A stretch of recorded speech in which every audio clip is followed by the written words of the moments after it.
A new nightmare poll came out of CNN that has Democrats worried and Republicans just clapping their hands and pumping their fists in the air, with Trump up big as a 9-point lead. And right-wingers, as I said, are rallying back now, highlighting the same polls that they were just discrediting when Biden was surging. But has that Biden surge really stopped?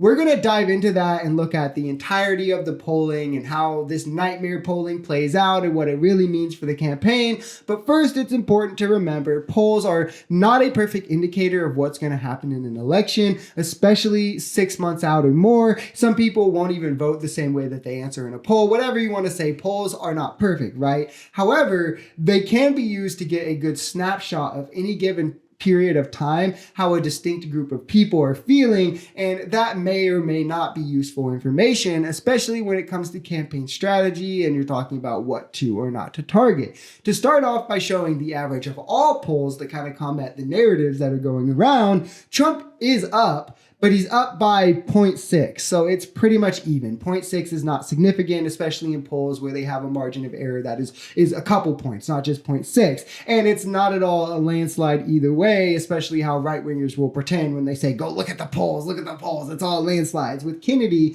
at an average of 10% in the national polling. That is important to look at when we do jump over to the CNN poll, which when we do pull up, Biden is down 9 points, which looks scary, and again, should be taken into consideration. All these things should be considered, but when you inspect the poll more, you can kind of see how it's a bit of an outlier. Sure, there is a world where Kennedy could get 16% himself running as an independent and way overperform, and while overperforming and pulling in that much of the third party vote, Cornel West, who is barely even efficiently campaigning, has switched his party numerous times in his campaign, could also get 4%, and Stein get 3% as well. That would almost represent 1/4 of the vote going to different third-party candidates. But that is very unlikely and definitely unprecedented. West and Stein are more likely to combine for less than 1% of the vote than they are to combine at almost 10% of the vote at this point. And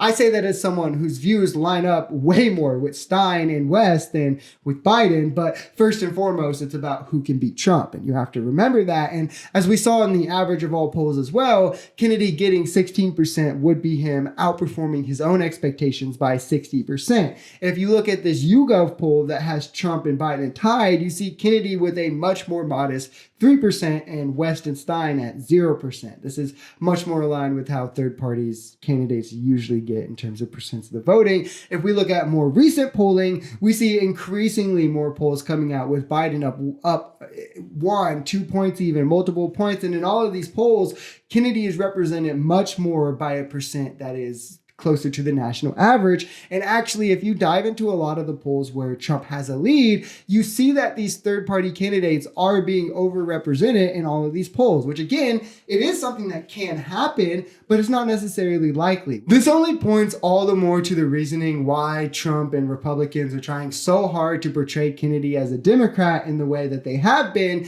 And it's more the reason for voters on the left, pro-democracy, anti-Trump individuals, to not fall for the spoiler that Kennedy represents, who largely doesn't represent left-leaning values in the slightest way anyway, and we've gone into that in a multitude of videos, and I'm sure we will also going forward. If you enjoyed this video, we're Social Society. We're a commentary channel influenced by politics, society, and the economy. We are pretty left-leaning on this channel, but we're open to our right-wingers as well. The biggest thing here is having conversations that get everyone closer to the truth. If that sounds like something that could interest you, consider smashing that subscribe button, leaving us a like, or even commenting on this video. We even have memberships available as low as $3 if you'd like to support, because the only way we become a society is together.